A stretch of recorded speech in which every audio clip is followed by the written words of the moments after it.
गोपीचंद पडळकर आपल्या सोबत आपण त्यांच्याशी बोलणार आहोत। हातामध्ये बॅनर पोस्टर घेऊन तुम्ही पोहोचले। संतोष देशमुख हत्याकांड कशा पद्धतीने झालं ते संपूर्ण महाराष्ट्राने पाहिलं। संतोष देशमुख हत्याकांडाची जी प्रवृत्ती म्हणावी किंवा मारहाण म्हणावी, संतोष देशमुख यांना ज्या पद्धतीनं निर्घुणपणे मारण्यात आलं, त्यांची हत्या करण्यात आली, तशाच प्रकारचा हा प्रकार जालना जिल्ह्यामध्ये भोकरदन तालुक्यामध्ये घडलाय। आता बघा, हे महाशिवरात्रीच्या दिवशी तुम्ही व्हिडिओ बघा, व्हिडिओ बघण्याचं कुणी धाडस करणार नाही। ह्याच्यावरती वाच्यता का नाही झाली, ह्याच्यावरती चर्चा का नाही झाली, हे लोकांच्या समोर का नाही आलं? आणि म्हणून नाईलाज असतो, मी सत्ताधारी पार्टीतला आमदार असताना सुद्धा आम्हाला हातामध्ये बॅनर घ्यावे लागले, मीडियामध्ये पण याची चर्चा झाली नाही, हे सगळ्यात दुर्दैव आहे। यात कोणत्या पक्षाच्या कार्यकर्त्यांचा नेत्याचा समावेश असा थेट आरोप वाटतो तुम्हाला? का ते नवनाथ दौंड आणि जो भागवत दौंड आहे हे उबाटाचे कार्यकर्ते आहेत, तालुक्याचे अध्यक्ष आहेत, आणि त्यांची तिथं प्रचंड दादागिरी आहे। त्या गावामध्ये हा कैलास हा मेंढपाळाचा मुलगा आहे आणि ते रस्त्यातून पाईपलाईन काढत होते, तर ते म्हणाले, अरे असं कशाला करताय तुम्ही दादागिरी? आम्हाला तू विचारणारा कोण? या गावात आमच्या विरोधात कुणी बोलत नाही, आमच्या विरोधात बोलायचं कुणाचं धाडस नाही, आणि मग तू कसं काय विचारतोय? आणि म्हणून महाशिवरात्रीच्या दिवशी त्यांनी बरोबर नियोजन केलं की हा महादेवाच्या मंदिरात दर्शनाला येणार। महादेवाच्या मंदिरात तुम्ही करताय?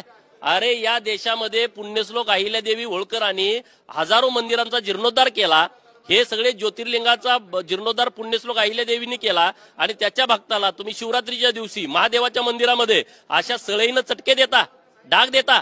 एवढा मोठा अन्याय सुरू आहे। या भटक्या विमुक्तावरती, भटक्या जमातीच्या वरती गावागावामध्ये अन्याय हे सुरू आहेत, आणि म्हणून राज्य सरकारकडे मी मागणी करणार आहे की अॅट्रॉसिटी सारखा एक कायदा या भटक्या विमुक्तांच्यासाठी, भटक्या जमातीसाठी, त्यांच्या संरक्षणासाठी राज्य सरकारनं लागू करावा। पुढची भूमिका तुमची काय असणार आहे? हाऊसमध्ये सुद्धा हा मुद्दा उपस्थित करा। हाऊसमध्ये सुद्धा हा विषय मी घेणार आहे। माननीय मुख्यमंत्री महोदयांना आम्ही काल बोललो, मुख्यमंत्री महोदयांनी काल सूचना दिलेल्या आहेत की तात्काळ कारवाई करण्याच्या संदर्भातल्या। अरे परंतु धनगर समाजावरती सातत्यानं अन्याय होतोय। 5 मर्डर झालेत जालना जिल्ह्यामध्ये। हा लातूरच्या माऊली सोटचा मर्डर, काय प्रेम प्रकरणातून मर्डर झाला, काय त्याचा चूक नव्हती, काही त्याचा दोष नव्हता, त्याचं त्या मुलीच्या घरी जाणं येणं होतं, त्या मुलीच्या घरच्यांचं जाणं येणं होतं, परंतु नंतर त्या मुलीच्या माध्यमातून त्याला बोलवून घेऊन 2.5 तास त्याला मारत होते, 2.5 तास मारले। पाणी मागितल्यानंतर लघुशंका केली त्याच्यात, पाणी मागितल्यानंतर, आणि 2.5 तासानंतर मारल्यानंतर सुद्धा त्याला दवाखान्यात घेऊन जाऊ दिलं नाही। त्याच्या आई वडिलाला घरी जाऊन मारलं आणि त्याला सांगितलं तुमच्या पोराला मारून टाकलंय। अरे काय पद्धत आहे, काय प्रकार आहे? आणि म्हणून सरकारकडे आमची मागणी आहे की या बाबतीमध्ये सरकारनं तात्काळ लक्ष द्यावं। हे जे प्रकरण भोकरदनचं आहे त्यामध्ये दोन्ही भाऊ आणि त्यांचे जे कार्यकर्ते आहेत त्यांच्यावरती मोक्का कायद्याअंतर्गत कारवाई करावी, आणि राहिलेल्या सगळ्या आरोपींना अटक करावं। 2 नावं कशी काय आली? इतके सगळे आरोपी तिथं आहेत, पकडणारे, धरणारे, ते सळाया गरम करणारे, त्यांची नावच नाहीत या सगळ्या FIR मध्ये। तर हे सगळं प्रकरण सिरियसली घ्यावं अशी मागणी आपल्या माध्यमातून सरकारकडे आहे। राजकीय प्रश्न तुम्हाला विचारायचा, धनंजय मुंडे यांच्या राजीनाम्यानंतर आता रोहित पवार यांनी सुद्धा टीका केलेली आहे। रोहित पवार म्हणतात की कुठेतरी पाठीशी घालण्याचं काम झालं, इतके दिवस लागले।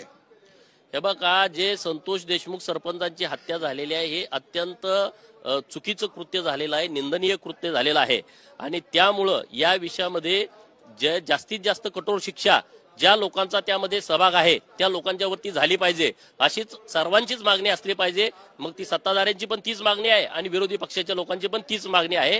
राजकारण करण्याचा विषय हा संतोष देशमुखांची हत्या नाही।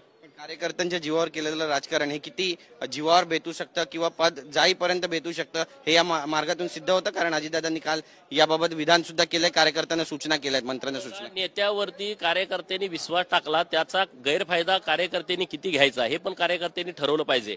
नेते पूर्ण वेळ कामात व्यस्त असतात, नेत्यांच्याकडे महाराष्ट्राची जबाबदारी, जे महाराष्ट्र लेवलला काम करतायत त्यांच्याकडे मोठी जबाबदारी असते, आणि मग आपण विश्वासानं नेता जवळच्या व्यक्तीला सांगतो की तुम्ही हे काम करा, तुम्ही यांना न्याय द्या।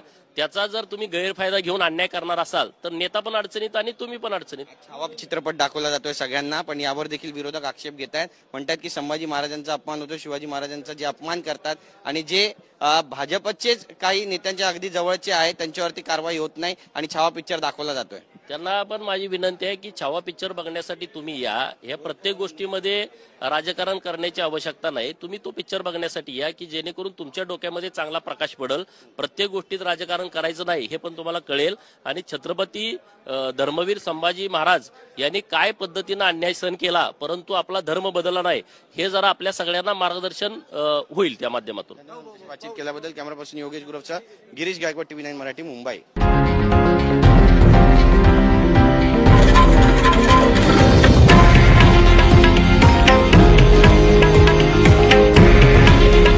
हे आहे देशातील नंबर 1 न्यूज नेटवर्क आणि आपण पाहत आहात TV9 मराठी. काळजी तुमची, हित महाराष्ट्राचं.